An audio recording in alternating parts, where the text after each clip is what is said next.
Mais l'homme était aussi poète, romancier et scénariste et polémiste. À ce titre, la lutte pour la qualité de la langue a occupé les dernières années de sa vie. Il s'en était ouvert avec abondance à Denise Bombardier il y a 5 ans.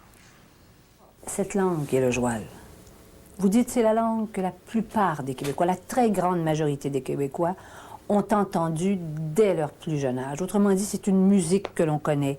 Évidemment, les mots sont chargés d'affection, ces mots-là. Et vous dites d'ailleurs très justement que quand on est nerveux, ces mots-là ressortent, oui, même quand sûr. on a accès à une autre langue. Mais en disant ça, ce que vous dites, c'est qu'au fond, la langue que je parle actuellement avec vous et que vous parlez avec moi, c'est une langue acquise et non pas une langue qui nous est donnée, qui nous a été donnée spontanément. Ah, mais bien et sûr. c'est un handicap épouvantable, Ah, mais non? bien sûr, d'ailleurs. Mais quels autres handicaps aussi n'avons-nous pas surmontés en vivant ici, au Québec? En Amérique du Nord, nous sommes les seuls francophones en Amérique du Nord. C'est un handicap encore plus grand peut-être que celui que vous venez d'évoquer. Précisément à cause de ce handicap, il m'apparaît absolument indispensable que ce soit à partir des premiers jours d'école, de la toute première année, au primaire, deuxième et troisième, qu'on essaie de renverser un peu la vapeur. Oui. Mais vous, Georges Dehors, quand vous étiez petit, à quel moment avez-vous senti que vous parliez une langue qui n'était pas la langue française? Vous qui êtes devenu poète, qui avez écrit des chansons magnifiques, qui avez au fond rendu un tel hommage à la langue française à travers vos poèmes et à travers vos chansons. J'avais une sœur aînée qui était probablement, qui avait une intelligence peut-être un peu supérieure, qui étudiait au couvent et qui, comme on disait à l'époque, watchait son langage. C'est-à-dire que c'était une jeune fille, elle avait 16 ans quand moi j'avais 6 ans. Elle était ma marraine en plus. Mais je crois que le déclic s'est fait en éléments latins chez les pères Oblats à Chambly-Bassin. Parce que là, chez les Oblats, une fois la semaine, venait un professeur de diction qui s'appelait Gérard Vleminx. Qui était à Radio-Canada, à la radio de Radio-Canada. Probablement, il devait jouer aussi peut-être dans des radioromans ou des trucs comme ça. M. Vleminx venait une fois par semaine à Chambly, devant les petits paysans qu'on était, nous apprendre à dire « je veux et j'exige ».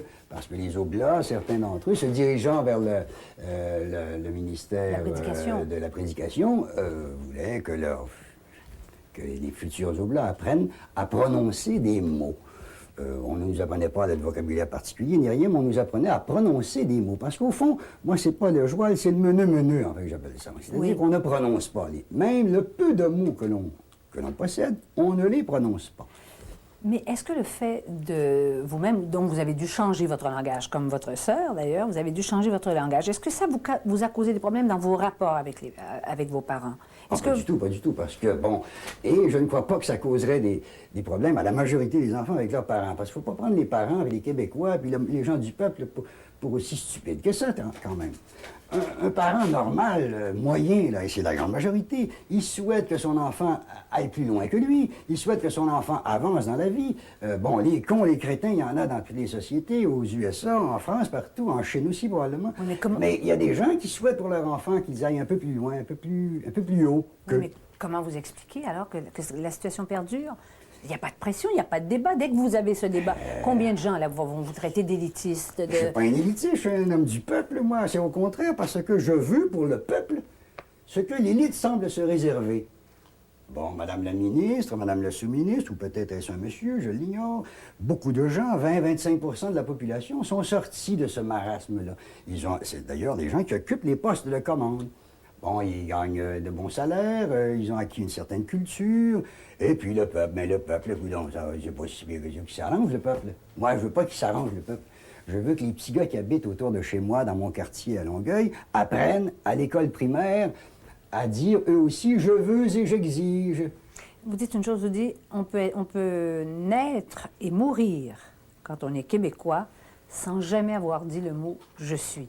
Et vous vous interrogez sur les conséquences identitaires de cette incapacité à dire « je suis » en disant plutôt « je suis ». Oui, c'est un peu une boutade, mais c'est un peu oui, mais ça peut être aussi profond. en espérant que ça ne soit pas creux, en tout cas, tout simplement. Effectivement, tout à coup, m'est venu à l'esprit cette idée que beaucoup de Québécois ont passé leur vie sans jamais avoir dit « je suis », c'est-à-dire sans jamais avoir dit le « je », qui est le « moi », et « je suis », j'existe. Je suis quelqu'un, je m'appelle un tel, etc. D'ailleurs, quand je m'adresse aux petits-enfants, je parle beaucoup... oui. Non, aux petits-enfants Oui, autour de d'accord. chez moi. Quand je m'adresse aux petits-enfants de l'école primaire en face, quand je leur demande « comment t'appelles-tu », je vois dans leurs yeux, pas tous, mais la plupart, une espèce de crainte, d'inquiétude, parce que je suis probablement le premier. La première personne qu'ils entendent leur demander « comment t'appelles-tu » et non pas « c'est quoi ton nom comment c'est tu t'appelles » Donc, ils entendent pour la première fois s'adresser à eux. Quelqu'un qui parle une langue dont ils ne sont pas trop sûrs. Qu'est-ce qu'il veut dire, lui, là? Comment t'appelles-tu? Et là, déjà, ils craignent, parce qu'ils savent, ils sentent qu'ils ne peuvent pas me répondre sur le même ton, ni de la même manière que moi, je viens de poser la question, pourtant très simple. Comment t'appelles-tu? Ou alors, quel âge as-tu? Qu'est-ce qu'il veut dire, lui, là? Qu'est-ce que je vais lui répondre? Oui. Georges Dor, vous avez toujours été nationaliste, je crois que vous êtes même indépendantiste. À quoi sert l'indépendance si la langue que l'on parle est une langue qui est incommunicable avec le reste des gens dans le monde qui parlent français? Elle ne servirait pas à grand-chose. D'abord, l'indépendance, la première indépendance, c'est celle de pouvoir dire « je suis » et de pouvoir l'être également. C'est pour ça que je ne suis pas un activiste. Je n'ai jamais milité dans aucun parti parce que ça me paraît mettre la charrue avant les bœufs. Encore une fois, il y a très longtemps que moi je suis séparé depuis mes années à Choc. J'avais 5 ans en usine, les patrons étaient anglais, etc. J'ai compris très jeune que, bon, je suis ou je ne suis pas. Hein? Quand j'aurai réglé ça, moi, eh bien, on verra avec les autres. Oui. Mais ce que vous êtes en train de nous dire, d'ailleurs depuis le début, c'est que nous sommes nos premiers ennemis, quelque part. Bien sûr que, d'ailleurs, même en philosophie, l'individu est son propre ennemi. Oui, nous sommes le premier rempart que nous devons traverser. C'est notre conscience entre nous. J'ai toujours dit que c'est entre nous que ça se passe. C'est pas entre nous et les Anglais de Westmont. On n'a pas affaire à eux, de toute façon. Il y a un anglophone dans ma rue et il ne parle pas français. J'ai pas affaire à lui. Mais j'ai affaire à mon voisin de gauche, j'ai affaire à l'autre voisin, l'autre Québécois comme moi, là. Et c'est entre nous que nous devons nous élever un peu. Pas nous élever là, dans les hauteurs. Moi, je rêve pas. Je rêve pas que les Québécois parlent un français parfait. Moi-même, je ne parle pas un français parfait. D'ailleurs, le problème n'est pas là. Le problème, c'est que la langue, ça nous sert à quelque chose d'autre que de parler de température et de parler de cul. Ça nous sert à exprimer des idées, des sentiments aussi. Des idées surtout. Et quand on n'a pas la langue qu'il faut pour pouvoir exprimer des idées, eh bien, progressivement, au fur et à mesure qu'on avance dans la vie, on a de moins en moins d'idées. Un homme libre. Georges Dor, vous faisiez tout à l'heure l'éloge de la pensée. Vous êtes un poète, vous avez chanté vous-même, et à un moment donné, vous avez arrêté de chanter. Au fond, vous avez donné des spectacles durant quelques années. Oui, c'est ça. Vos chansons, alors, à partir de La Manique, en passant par L'Homme libre, et toutes ces belles chansons, ça ne vous a pas fait mal au cœur d'arrêter? Ah non, non, au contraire. Dès le début, enfin, au bout de 6 mois, 1 an, j'ai compris que je n'avais pas la nature, le tempérament pour faire une carrière dans le monde du spectacle. Parce que, justement, je suis paysan, sédentaire, et que vivre ailleurs que chez moi m'était très pénible. Je me retrouvais parfois au Saguenay, en Gaspésie, ou à Vancouver, ou à Paris. Et je me disais, qu'est-ce que je fais ici alors que mon bonheur est sur la rue Préfontaine à Longueuil. Ma femme et 4 enfants. Et je vivais mal l'éloignement. Oui. Ça explique l'écriture de la chanson La Manique, peut-être. Donc, très rapidement, je me suis mis en veilleuse. Et je n'ai chanté pendant quelques années que pour combler les fins de mois quand on avait une galerie d'art ici à Longueuil. Oui. C'est rare les gens qui font le choix du bonheur sur toute chose. Les gens ne savent pas faire ce choix. Ben, c'est-à-dire que le bonheur, peut-être que ceux qui font d'autres choix le font en espérant y trouver le bonheur aussi. Le bonheur, c'est un grand mot, une certaine quiétude. La paix, comme disait un de mes beaux-frères. La paix puis l'harmonie. La paix et l'harmonie. L'harmonie surtout dans sa vie. Chacun décide de son existence. Moi, j'ai compris très vite que je serais malheureux. Je serais devenu peut-être une grande vedette, etc., mais j'aurais été malheureux. Ce qui est drôle, parce on est tous comme ça, c'est que quand on veut parler avec le cœur, quand on veut dire quelque chose de plus affectif, on reprend ce vocabulaire qui est celui de notre enfance, à tous ou presque tous, et on reprend ces mots que parfois vous souhaiteriez autres. Oui, mais moi, je ne suis pas un puriste, je ne suis pas un linguiste. Je veux pas que les Québécois, demain, parlent un français d'académie.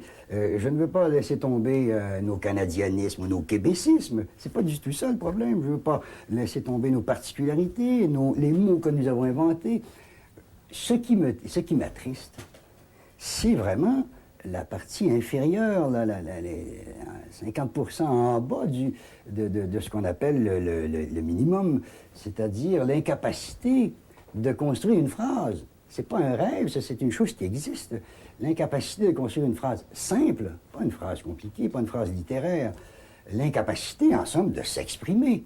Alors, bien sûr, c'est pour ça que très rapidement, quand on n'a pas les armes minimales pour ça, c'est-à-dire quand on termine le cours primaire, qu'on est incapable encore de construire une phrase, et ça, je le sais de façon certaine, on entreprend le secondaire, on termine le secondaire, on n'est pas bien avancé, qu'est-ce qu'on fait à l'école, là? Est-ce que vous êtes inquiet? Pas vraiment, parce que il y a toujours des ressorts dans une société. Et ensuite, le Québec tel qu'on le connaît, Mme Bombardier, c'est un Québec qui a 35 ans à peine, même pas. Ça a commencé en 60, 63. C'est un nouveau Québec. Nous sommes une nouvelle race de Québécois, c'est-à-dire des gens qui ont pris conscience de certaines choses. Alors, au fond, on a accompli beaucoup depuis 30-35 ans. Malheureusement, on a accompli beaucoup de deux façons. Dans le meilleur et dans le pire aussi. Mais on ne peut pas s'accomplir dans le meilleur en espérant éviter le pire. Aucun peuple n'a fait ça. Et vous dites dans votre livre, et vous l'expliquez très bien, avec beaucoup d'élégance dans la façon, dans l'écriture également, vous dites, c'est vrai que les petits peuples sont condamnés à l'excellence. Et vous donnez l'exemple des États-Unis. Vous dites, aux États-Unis, il y a quand même 25% des gens qui fonctionnent avec une langue standardisée, qui sont éduqués.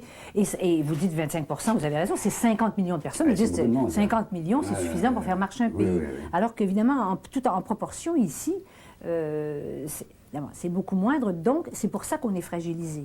Oui, on ne peut pas se permettre, nous, de perdre, de laisser s'écouler les talents éventuels, les intelligences éventuelles de ces petits-enfants, dont je vois que plusieurs ont la lueur de l'intelligence dans les yeux. Mais cette lueur de l'intelligence, il faut la nourrir. À 20 ans, on n'a plus 6 ans, on n'a plus cette lueur de ce qui est neuf, de ce qui est à venir. C'est ça la merveille de l'existence, autrement, c'est pas la peine d'être sur Terre. Et je m'attriste de voir la lueur d'intelligence dans les yeux de ces petits-enfants et qu'on ne nourrisse pas suffisamment. Oui. Et parce que, je répète encore que je ne parle que du cours primaire. Moi, c'est le primaire qui m'intéresse, c'est pas le secondaire, c'est pas le cégep, c'est pas l'université. Peut-être que les spécialistes en ceci ou cela préfèrent s'intéresser à l'universitaire et au cégepien, mais moi, c'est le primaire parce que tout débute là. Tout, c'est l'âge où l'enfant est malléable encore, où il est capable d'absorber. Oui. C'est vrai que vous êtes un homme qui vous indignait. Je me souviens, je vous ai reçu il y a quelques années où vous avez fait une charge à fond de train contre les sexologues. Et vous avez été d'ailleurs, ça a été très polémique. Est-ce que vous avez l'impression qu'il est difficile d'établir une polémique au Québec? Moi, c'est la première fois que je me commettez? Permets parce que, bon, à 65 ans, je me disais, bon, mais je dois dire ce que j'ai à dire. Et puis, j'ai remarqué que je ne croyais pas que ça allait secouer des gens à ce point. Et là, vous souhaitiez quand même? Oui, un peu, mais c'est surtout que ça, la façon dont les gens réagissent, dont certains réagissent, dont beaucoup réagissent, là, ça m'oblige à la réflexion. Je me demande pourquoi ils réagissent comme ça.